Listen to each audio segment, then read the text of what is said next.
I'm 22. I go to Johns Hopkins University.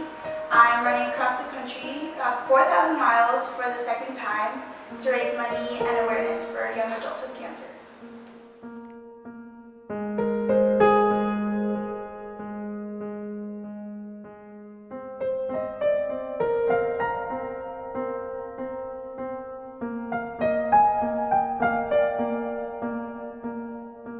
For me, running isn't easy. I started running when my friend Sandy was sick from cancer. It was kind of my way of escaping from the world a little bit. For me, running has become, in the past 3 years, a lot more.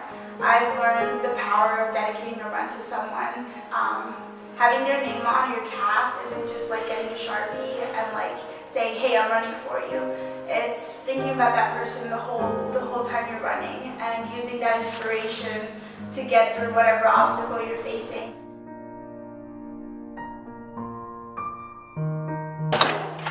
Hey, come on in. Sorry about the mess. My room's over here.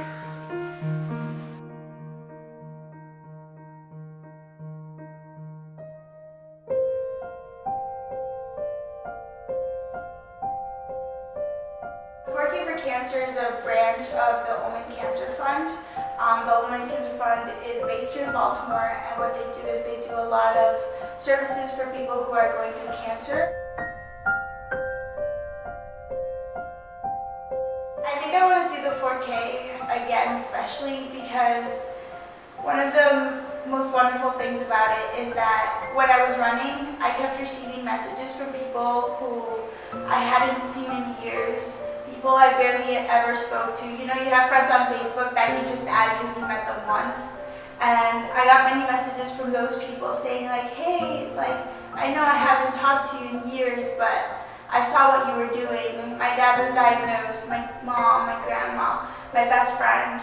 And I told them what you were doing while they were getting chemo, and they felt so happy and strong, and they were just so amazed that someone could do that just to symbolically do it for them.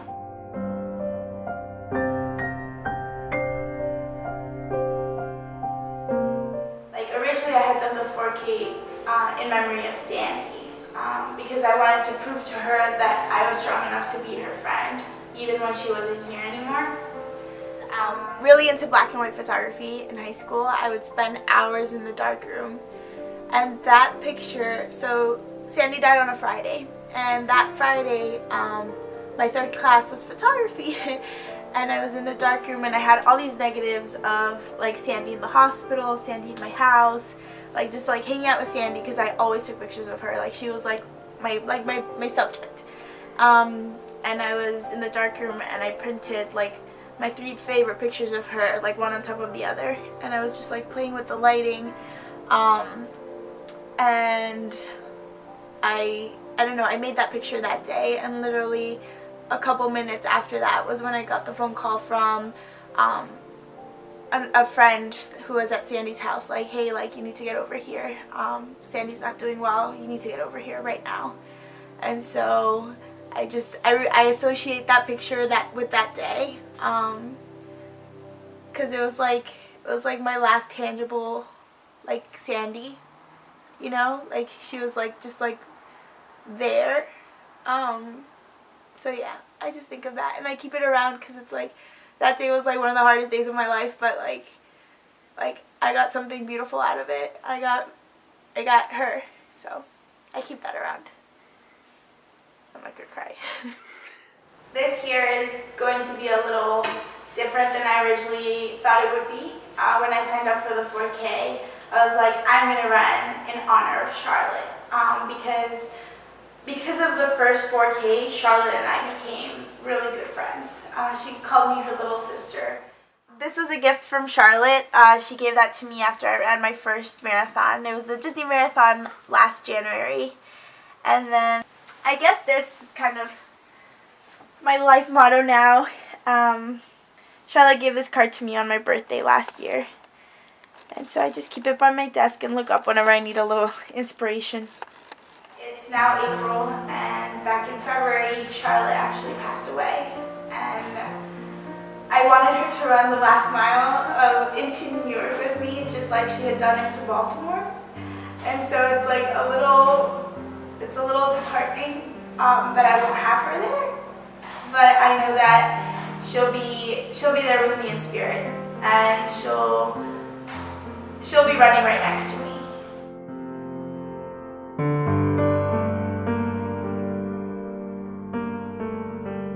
I remember the first mile of my 4K in 2013. It was literally just like a straight cliff. I don't even know how. I had never run on an incline that much. And I literally just thought of Sandy. I kept saying if Sandy's legs hurt, she would tell me she's gonna keep going no matter what. And that's kind of what I did until I got to the top of the cliff. And so for me, running is having someone else there with me, even if they're not. I think as a college student, it's a little difficult to throw everything in the air and say, hey, I'm gonna go run across the country, especially twice. I know I should be doing internships or things that will help my career, but I think I'm at a time in my life when I want my peers and the people in my life to know that what matters, the reason why you want to have a career, is to be able to be happy and to have a fruitful, beautiful life. And if I can help give that to someone, I know so many people have thanked me because they feel like they live through my experience. And so if I can help someone, I'm already making my life so much better and so much richer.